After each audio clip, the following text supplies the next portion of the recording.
Some just count tanks. Others steal blueprints for nuclear bombs.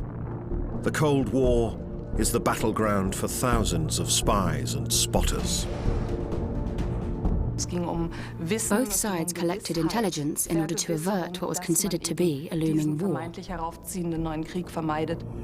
The secret services have few scruples when it comes to procuring intelligence. They pay for acts of treason which may spell death for those exposed. Do I have an awareness of blood guilt? No. No, I didn't. They were spooks with a license to spy. The men of the Allied military liaison missions in Germany were at the forefront of the intelligence war between East and West. Yet even today, hardly anything is known about their feats. No other Western intelligence service got as close to Soviet military equipment. But where there are secrets, there's danger too. We knew that Soviet sentries were trigger-happy. They tended to shoot first and ask questions later, if at all. Kalashnikov stuck in my neck, okay, so you don't move, okay? The risks were pretty enormous. In fact, how on earth I'm still alive, in fact, how on earth any of us are still alive, I have no idea. They were friends, and I understand what it takes to lose a friend, a close friend, for this matter.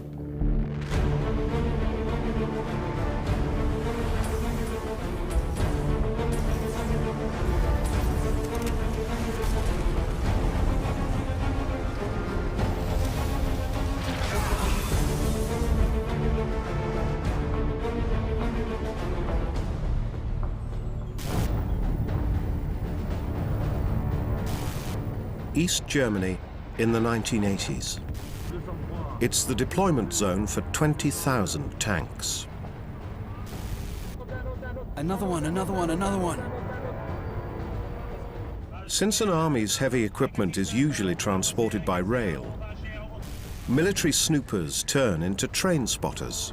Their brief: to count tanks and to identify units. The men of the Western military missions like Lawrence G. Kelly, Nigel Dunkley, and Jean-Paul Staub often lie in wait for days on end. The military missions had been established to sort out problems between the occupying powers in post-war Germany. Their members enjoy the status of diplomatic couriers, yet they soon use their privileges to spy on their opponents. The Soviets are touring West Germany, while Americans, French, and Brits roam the territory of the German Democratic Republic in the east. Their main objectives: the other side's battle tanks. A rail track north of Magdeburg.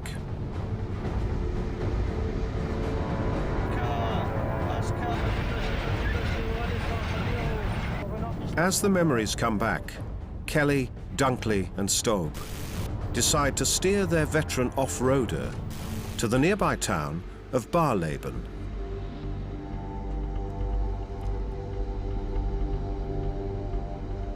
Once, this was a perfect spot for spies.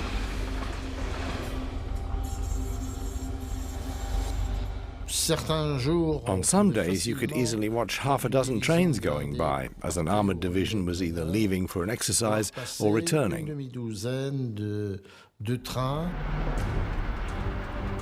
To Western snoopers, Barleben was a key location.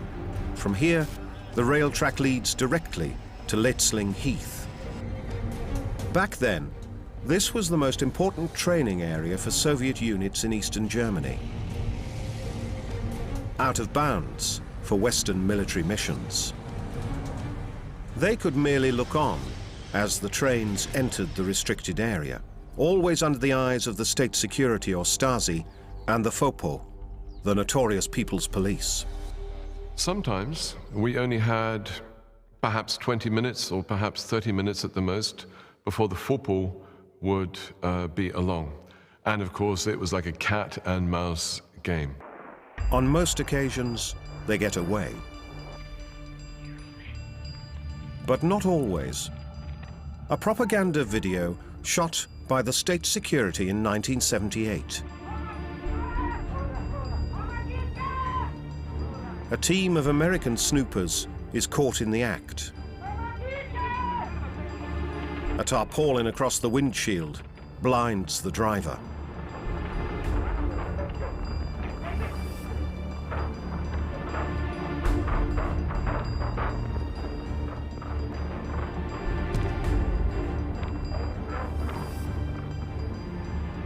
A Soviet jeep cuts off the retreat of the mission car.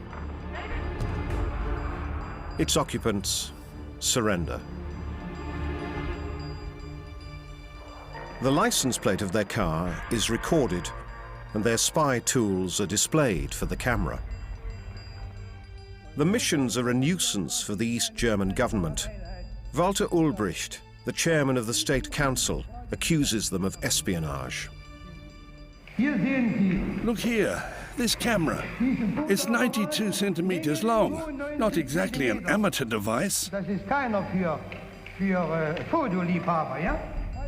To Ulbricht, it's evident. The missions are reconnoitering targets for an offensive war. At least that is his interpretation of the maps they have seized.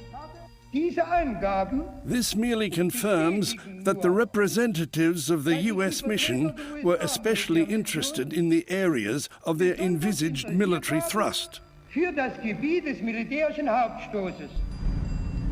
No state enjoys being spied upon. Yet in this case, there is no way to prevent it.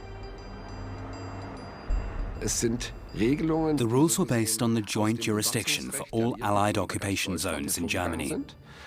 Therefore, Ulbricht had to accept that East Germany couldn't act as a sovereign state in these matters and had no legal authority to prohibit this kind of espionage. In 1960, espionage is but one problem for the East German state. There is a virtual exodus of its citizens towards the West. The very existence of communist Germany is at stake. In 1961, its leaders decide to stop the bloodletting by erecting a wall. They don't care about the human suffering that will be caused by the partition of Germany. The Western powers accept the wall as unavoidable. In 1963, US President John F. Kennedy visits West Berlin. 9 months before, the Cuban Missile Crisis had brought both sides to the brink of a nuclear confrontation. But the most perilous days of the Cold War seemed to be over.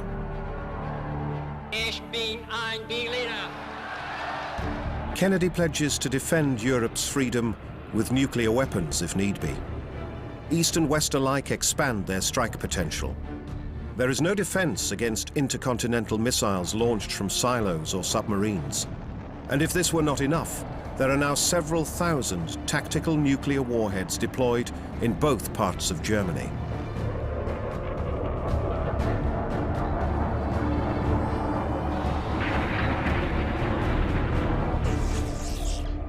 Rod Saar, a Royal Air Force officer with the British military mission, lies hidden in the dark when a pair of headlights approach.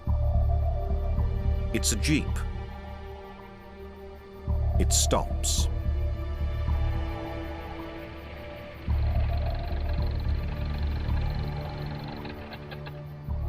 A Soviet soldier is checking the barbed wire.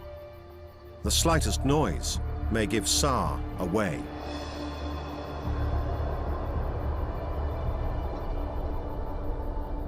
Saar is waiting for Soviet fighter jets which are scheduled to appear in a few hours for practice attacks with live ammunition. He hopes to get some revealing photographs.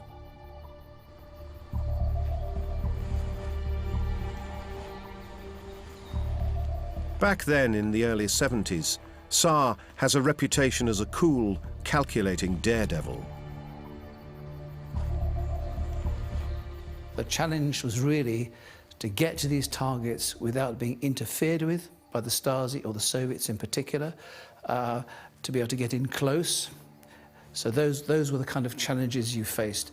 But experience was an issue, so it took time to gain confidence and understanding of the terrain. Saar and his companion intend to hide directly beneath the jet's lane of approach. At daybreak, their cover must be perfect.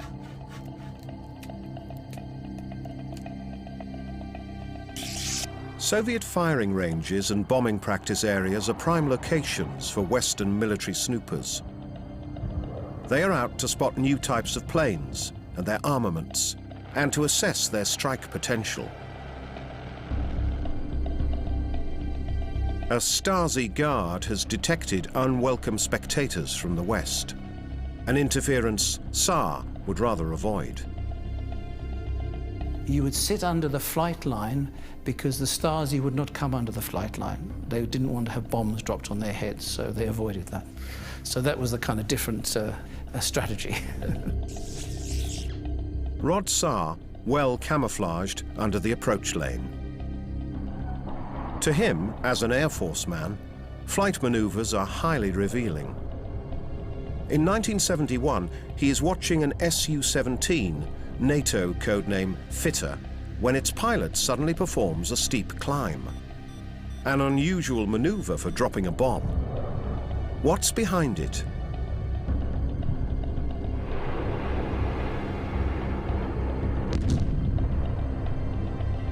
Astonished, Saar continues to observe the plane. So the aircraft flew in at about 400 feet, low level, and then it goes into a steep climb up to sort of 2,000 to 3,000 feet, and then towards the top of the climb it releases the bomb, which actually then is thrown forward. It then, in fact, in the end rolls out and flies off at high speed. So it was simulating a tactical nuclear attack. And here actually is the simulated nuclear weapon underneath the aircraft. It was the first time that we had seen that, and it indicated the capability for tactical nuclear strike by the Soviets. Even when the target practice is over, the range itself can be full of interesting finds. Parts of projectiles may indicate their caliber or the use of new metals. One day, Saar comes across a bomb in the shrubs, a dud. Obviously, the propeller of the detonator had malfunctioned.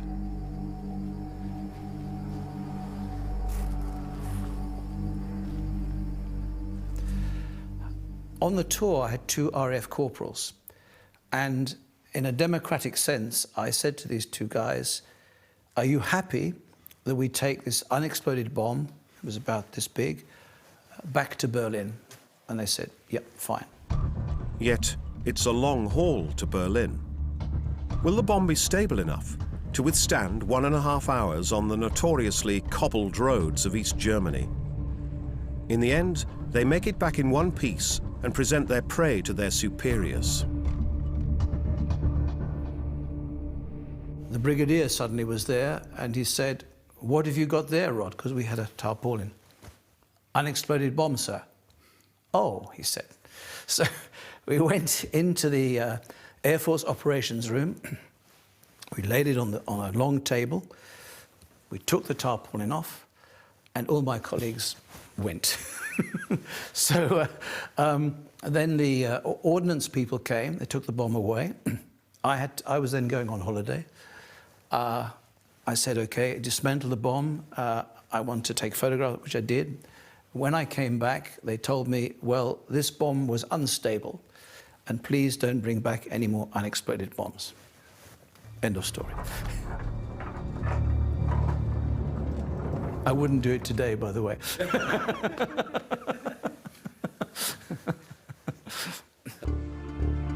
Saar doesn't think of himself as a spy.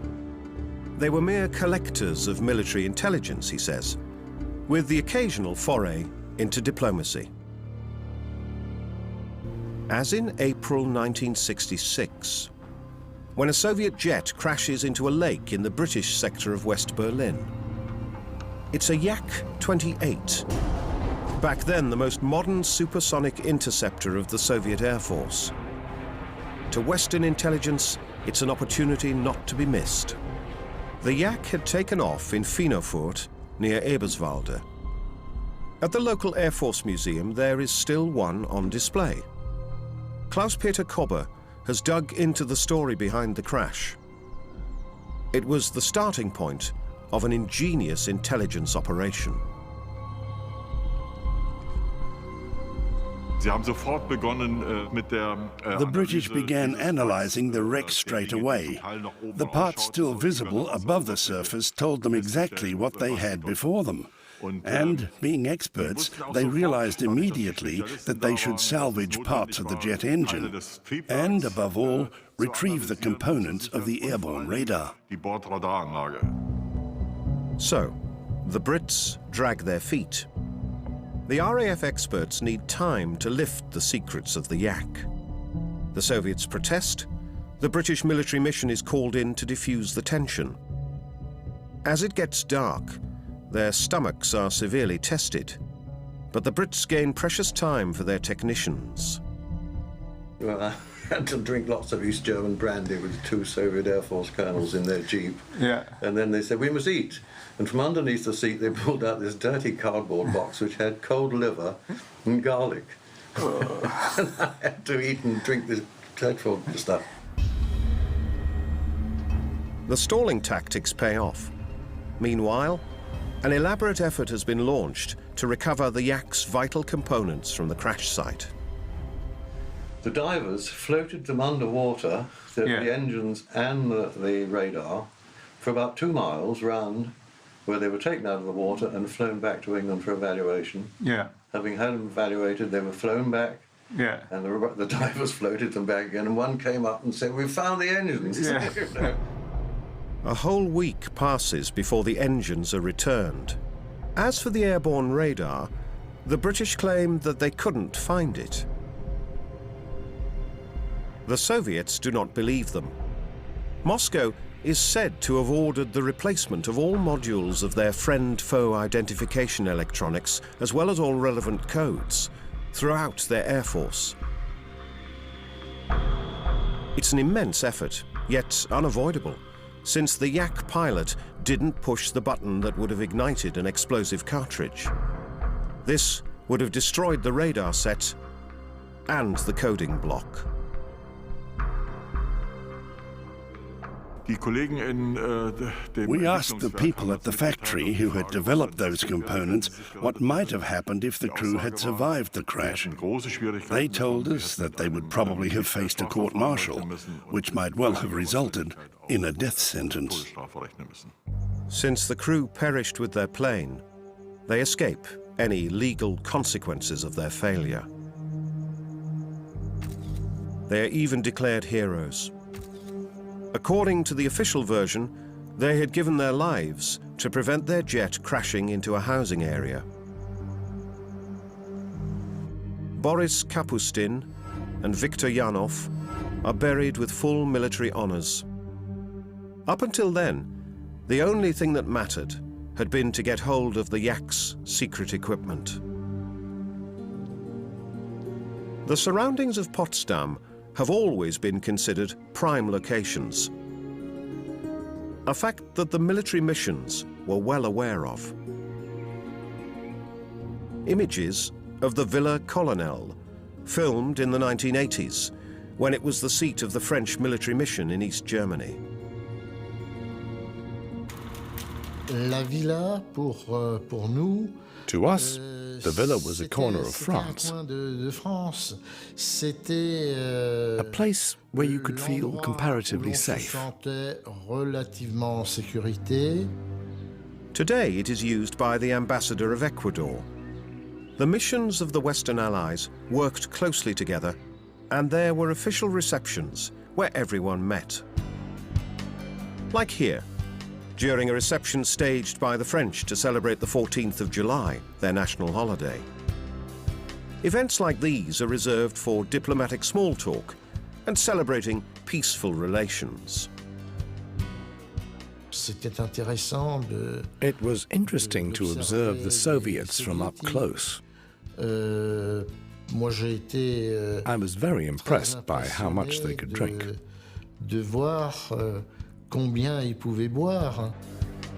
Summer parties at the villa are considerably more relaxed affairs. There is a barbecue, and the members of the missions have brought their families along. Scenes of an easygoing life at the shores of a lake. No one would suspect that these men are savvy collectors of military intelligence who in no time could switch from diplomatic niceties to covert action hot on the trail of their enemy. Sigurd Weber and her brother Jens are retracing their personal history. The banks of the Elbe River near Magdeburg had been their childhood playground. And it was at this very spot that Sigurd Weber did coolly approach a Soviet soldier to sound him out about pontoon bridges. That's now almost half a century ago, when Sigurd was a so-called travel spy for the BND, West Germany's foreign intelligence service. I knew exactly what information I was looking for. I said, Kuda, meaning where to. He looked at me and then he explained what they were doing. Stota, what this was all about. He was really quite naive. He just explained everything to me. Bridge-laying trucks figure prominently in the BND's Handbook for Spies. Engineer units of the Soviet Army are a prime target for Western reconnaissance. How quickly they can cross a river is valuable strategic information. It helps to assess the potential rate of advance of the Warsaw Pact's armored forces. Sigurd Weber, her late husband, and her brother Jens were amateur spies. They were not in it for the money, but had chosen to do their bit to overcome a state which kept its citizens locked behind an iron curtain.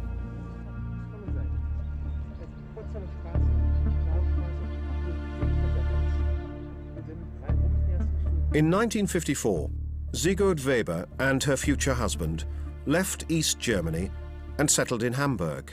In the mid-60s, they were approached by the BND and asked whether they would reconnoiter military installations in the GDR when visiting their relatives back home in Magdeburg. Sigurd's brother has stayed behind in the East and is by now thoroughly frustrated. In 1971, his sister talks him into joining their tiny spy ring. Travel spies were the BND's go-to solution after the building of the wall. Up until then, the BND had recruited stationary watchers. These were citizens of East Germany who lived close to barracks or training areas and would therefore have some insights into what was going on there. They would document their observations and relay them in secret letters, or sometimes directly to operatives of the BND. The building of the wall puts an end to this practice. 1961 is a bad year for West German intelligence anyway. In November, Heinz Felfer, the head of the BND's counterintelligence department, is exposed as a KGB mole. It's a colossal embarrassment. The damage was enormous, since the BND's counter-espionage was practically wiped out at a stroke.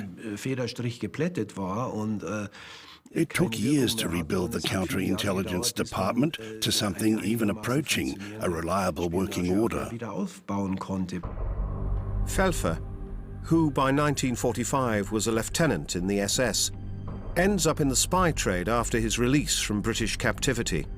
He soon belongs to the inner circle around Reinhard Gehlen.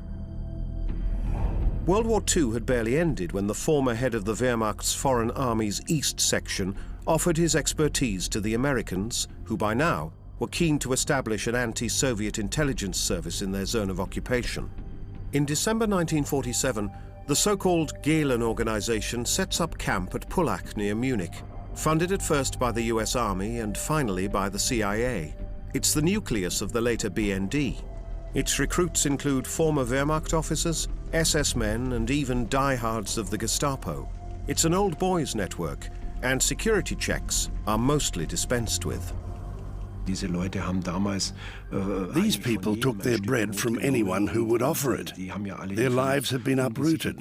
Most of them were unable to build a career in the new post-war society. Those who had been professional soldiers had no future at all. There was no German army anymore, and according to the prevailing view, there should never be one again. So they took any offers that came their way. Retracking Felfer's activities reveals treason on an alarming scale. The damage is far worse than initially suspected. In their post-fact analysis, the CIA estimated that Felfer had blown the cover of about 100 of their agents,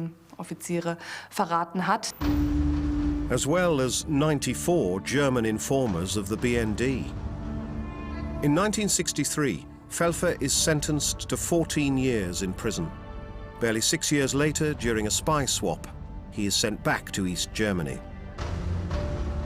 Once there, he is resettled by his masters, becoming a highly respected professor of criminology. East German propaganda portrays him as a staunch activist for world peace and as someone who joined the right cause after an inner conversion. I had to act the way I did. For me, it was about learning the lessons of the past. I had to join the side which, as was my conviction, could never be the cause of another war in Europe. A self-justification with scant awareness or regrets for the agents he left exposed, and who the KGB may well have liquidated. To historians, Felfer remains a contradiction and an opportunist of the highest order.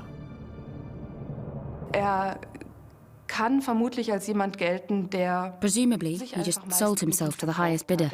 He was a classic turncoat. To him, status was immensely important, the recognition he got. So his motives were neither purely financial nor purely ideological. A cynical master of deception and betrayal.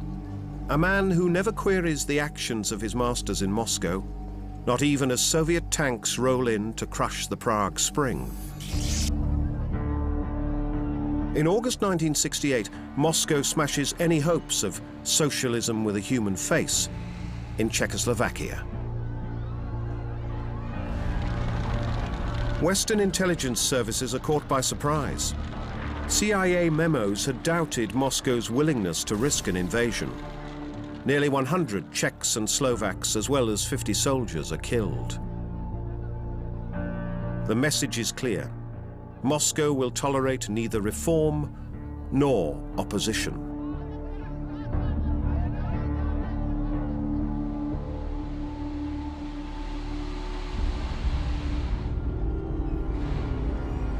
An armored recovery vehicle of the East German Army, built on a chassis of a T-72.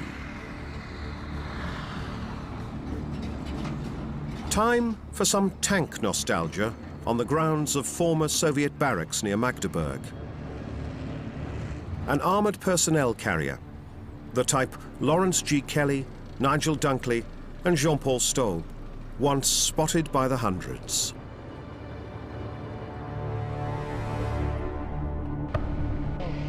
In the middle of the 1980s, NATO could probably only have responded to an all-out offensive by Warsaw Pact forces with a nuclear counterstrike.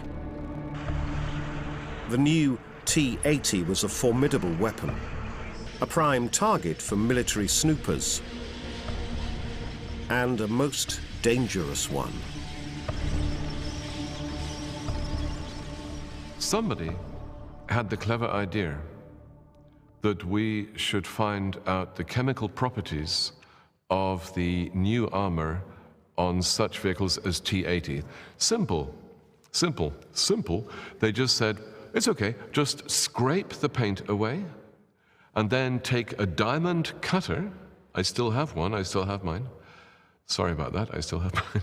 Take a diamond cutter and then scrape a sliver of the metal away from the front glasses plate of the tank, and then put it in a container and then take it home. In theory, at least. Yet then, as now, fortune favors the bold. A British soldier on a Soviet tank. A photograph displaying secret technology with an apple showing its comparative size. A T-80 with a new kind of reactive armor. Small boxes containing explosives which were intended to blow up any oncoming projectiles before they impacted. One of our exceptional tour NCOs, displaying a great deal of presence of mind and decisiveness, clambered onto the train, removed a small box of explosive reactive armor from a T-80, then quickly dismounted, re-entered the vehicle, and the tour sped off to West Berlin. It's a significant coup in the arms race between East and West. 1970, a military parade in Magdeburg. Jens Lech and Sigurd Weber are on a mission from the BND, counting military equipment. We'd been told to be on the lookout for missile vehicles. There weren't many to be seen, but we managed to spot some. They were all tracked vehicles with different configurations. We'd been trained to register if they were old or new, what type of tracks they had or how many axles. Monitoring the strength of the other side's forces is Cold War routine. Yet, numbers alone won't do when assessing the potential enemy's capabilities. To get a clear picture of his combat readiness, it takes observers on the ground. The city of Magdeburg is of special interest for Western intelligence. It's the headquarters of the 3rd Soviet Army. For travel spies, a ride on Magdeburg's streetcars is one of the safer ways to get a glimpse into Soviet barracks. That's line 6. I told you. It's still running. Line 6. The line is still operating. The barracks have long since been demolished. There was just a short stretch at the turning bay up there where you could look inside, but only if you were standing. The Webers have been thoroughly trained for this kind of covert observation. They are not to take any notes. One of them will inconspicuously observe what's happening inside the barracks, while the other keeps watch for any security officers among the passengers. An ever-present risk back then. The state security, Stasi for short, had planted a ring of unofficial informers around any military object. They would count, photograph or film whatever went on. Anything that might be suspicious is recorded, even if it is only a car with a Western license plate. Taking photographs near military installations is strictly prohibited. Even passers-by are scrutinized. A mother with her buggy might be a spy, or a daughter taking a walk with her father while on a visit from the West. This way, dozens of travel spies were caught in the act. Sigurd Weber and her brother Jens are arrested in April 1978. Her husband didn't come along this time and is spared the ordeal. It has never been precisely established how their cover was blown. Sigurd Weber suspects a mole within the Federal Intelligence Service. Her brother presumes that the state security had cracked the address they had used to keep in secret contact with their controller at the BND. The day we intended to leave, my car was damaged, so I drove to the police headquarters to get a complaint for my insurance company in Hamburg. When I was stopped on the way, I naturally thought it was because of the damage to my car. Some windows were broken, a side mirror had been ripped off. so I thought they had stopped me because of that. I had to leave my car and hand over my keys. I was coaxed into a Wartburg. The doors were locked at once. And there I was, sitting between two female constables. I refused to believe it at first, but then I thought, this is it. Days of interrogation follow.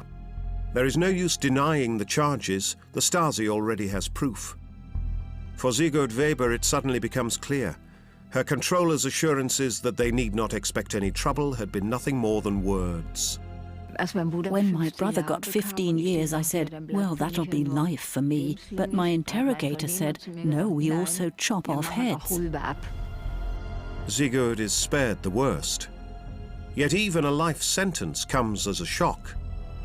She is unaware of any agent swaps and must face the prospect of life in prison.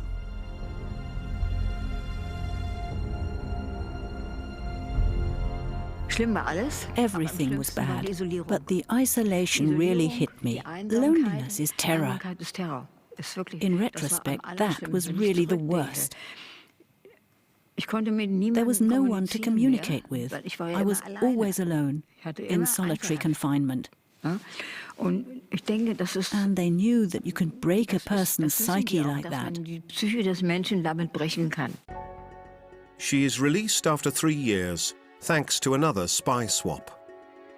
The following year, her brother is sent back to the West. The Webers were hunting for the tiniest parts of the overall puzzle, mere ants in the vast world of global espionage. But there are times when a single agent can undermine the security of a whole nation.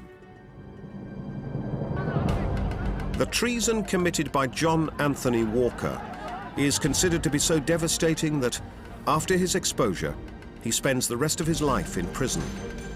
He dies in 2014, in the 30th year of his confinement. Walker begins his career in the US Navy and is trained as a wireless operator. He is then posted to the headquarters of the Strategic Submarine Fleet.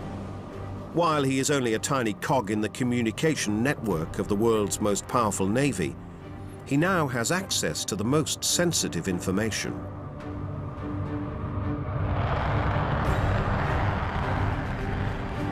He is working in the field of communication technology and cipher codes.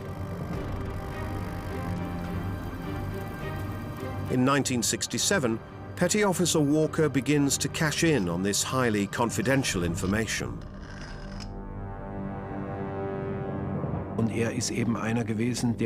him, it was a business. He was solely out for money, and there was no political or ideological motivation. He wanted money, and he knew that he could demand a high price. Walker's approach is as direct as possible. He copies some secret documents, drives to Washington, D.C., walks into the Soviet embassy, and offers the KGB a deal. Money, in exchange for secret codes used by the US Navy to encipher their communication.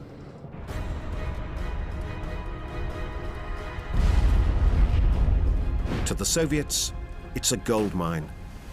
They will be able to trace exercises of US Navy units, analyze overall strategies, and collect data about weapons systems on board. From now on, the Soviets will be listening in. And what's more, Walker also enables Moscow to pry into the holy grail of the Americans' nuclear arsenal, the operations of their strategic submarines who are prowling the depths of the oceans along secret routes, ready to launch their nuclear missiles.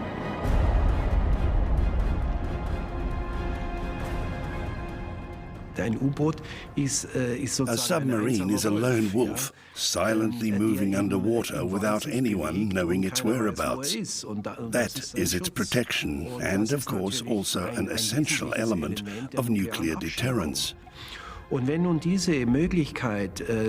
If this secrecy is compromised, that is, if an enemy penetrates the communication systems of your own submarine fleet, then all its movements would be disclosed, and the fleet itself would be next to useless. Schleier weggezogen und die U-Boot-Flotte wäre nahezu nutzlos. Walker escapes the radar of American counter-espionage for almost 2 decades. A man who sold the security of his nation solely for greed. When he is finally exposed, it's a revelation of nightmarish proportions. What brought him down was a purely private matter. His ex-wife, they divorced in 1976, feared that he would entangle their adult children in his spy business. And so she rang the FBI. To her, it was bad enough that her husband was such a nasty piece of work, but as she said, at least I won't let my children go to the dogs. Aber meine Kinder lasse ich hier nicht vor die Hunde gehen. For her son Michael, however, it's too late. He's allowed himself to be lured into his father's activities and is sentenced to 15 years in prison. Vietnam, at the end of the 60s. The US Army is engaged in a war against the Communist North. In its effort to contain the spread of communism in East Asia, the US administration makes but poor use of its intelligence services. Memos on enemy strength and morale are often nothing more than wishful thinking, while reports tend to overestimate the effect of American firepower in the jungle. Even highly sophisticated spy jets like the SR-71 Blackbird do not bring about a decisive change, although their crews run the gauntlet almost daily to reconnoiter North Vietnamese air defense and to identify strategic targets. The enemy defies any effort to bomb them into submission. In the end, the superpower loses the war which had claimed almost 3 million lives and became overshadowed by atrocities and massacres. The outcome is a bitter pill for an administration which had misused their intelligence services to supply its leaders with the information they wanted to hear. It's a busy day in the air above Welzow, south of Cottbus. That's why Rod Saar is there, along with his team.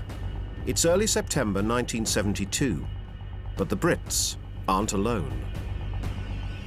Corporal Calvin said, there's somebody in there in this low pine. We're in low pine trees. Said, fine, everybody in the car locked, equipment away, I would investigate. Saar suspects them to be operatives of the Stasi, East Germany's state security forces. Usually the missions don't really care about them. They may call in the Soviets, but that would merely be a nuisance. My tactic with the Stasi was always to chase them aggressively. So if I knew the Stasi were hiding, I would run at them. And I'd run, I'd charge, and I'd shout. Standard aggressive tactic. And this worked. They would run, they would go. But this time, the men in the bushes aren't Stasi. They are Soviet special forces. They changed their tactic. They used, each airfield in the end had Spetsnaz platoons, so special forces platoons, and they would try and jump you. And their aim basically was to be violent. The Spetsnaz, or Spetsnaz, are among the toughest troops on either side. Elite units trained not to back down. At first, they merely observe the British as they move about near the airbase. Then, Rod Saar tries his usual tactic on them.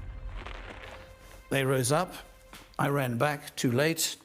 They got me, Kalashnikov stuck in my neck, okay, so you don't move, okay. Got to the car, smashed the car window, knocked out Corporal Calvin, didn't touch the group captain, but stole our equipment. Rod Saar is declared persona non grata by the Soviets. It's the end of his forays into East Germany. He has pushed his luck too far this time. A powerful engine is a trump card on the Allied missions tours. Superior speed helps to shake off any shadowers or, if need be, to make a getaway, be it on the road or on rough terrain. By stepping on the gas, you could leave the state security standing in the dust.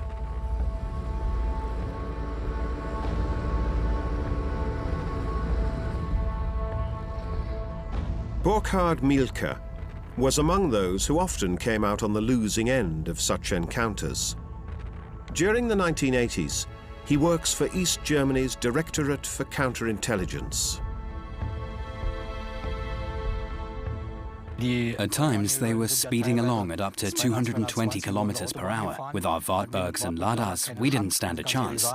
The specially modified mission cars have a range of 1,000 kilometers, whereas a Wartburg would have to refuel twice to cover that distance.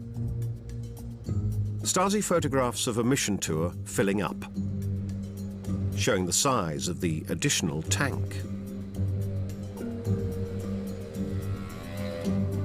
Cool and composed, these Allied mission officers channel the nonchalant spirit of the Easy Riders. Protected by their status and horsepower, while their Eastern shadowers record their activities on film.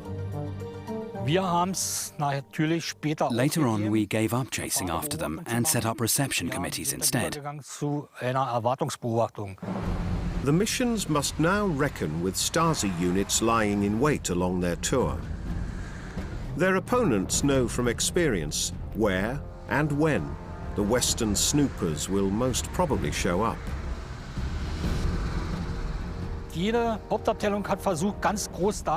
Every directorate was trying to impress the ministry.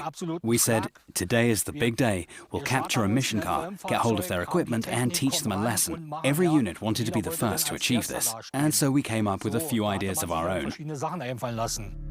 It had been decided that state security should no longer simply record the mission's activities, but actually prevent them. Unbeknownst to the men on the tours, the rules of the game had been changed.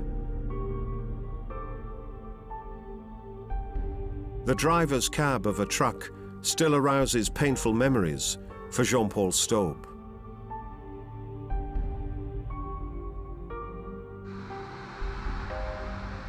To this day, it reminds him of an incident overshadowing his years as a tour officer for the French military mission.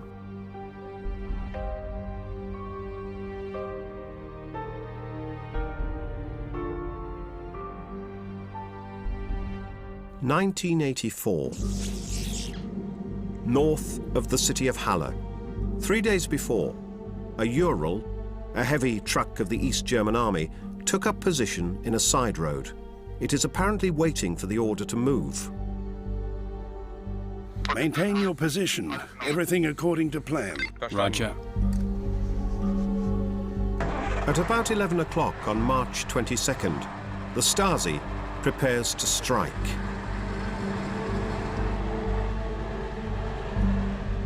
Its target, a car of the French military mission on its way to observe a major exercise of the Warsaw Pact forces in East Germany. Jean-Paul Staub is riding in the back. We did notice an army jeep coming up from behind. It seemed like he was intending to chase us. But we were in front, so we sped up a bit, and under normal circumstances, we would have got away. But it's a trap. Suddenly, there's a truck ahead of them. It's the Ural. And it's behaving in a most threatening manner.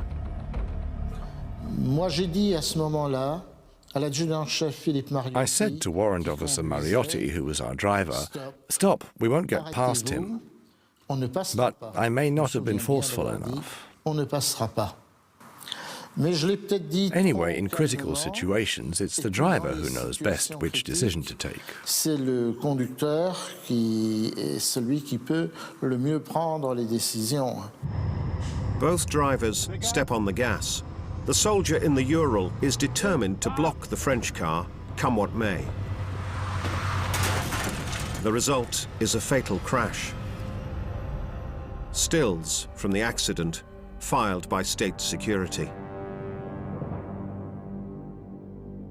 Et je dois dire, il aurait presque réussi. The truth is, Mariotti nearly made it. 1 or 2 seconds earlier, and we would have got past the truck and sped off towards Halep. Il n'y est pas parvenu. But sadly, it wasn't to be. Mariotti died on the spot. Moi, j'ai été très gravement blessé. I was severely injured, and our third man, Warrant Officer Blancheton, had a broken shoulder. L'adjudant Blancheton a été blessé grièvement.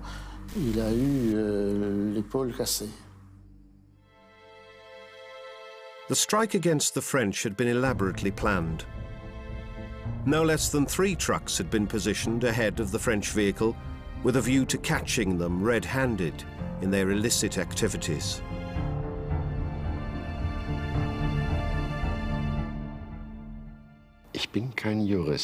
I'm no lawyer, yet to me the term negligent homicide seems applicable here. They obviously knew someone might get killed, yet they went ahead regardless. After all, the cars involved weren't little Trabants made of plastic, but heavy trucks. Philippe Mariotti acted on his driver's instinct, as he had done many times before. For once, he misjudged the situation. The French government tries to keep the incident out of the headlines. Both sides are pursuing a policy of military de-escalation. The death of a soldier must not get in the way of international diplomacy. Et il a été enterré, he was buried discreetly, without military honors. An ignominious end to the life of a soldier. Pour un soldat. The garden of the former French military mission in Potsdam. In remembrance of Warrant Officer Mariotti, a memorial stone has been laid. His comrades leave their wreaths at the site of his death.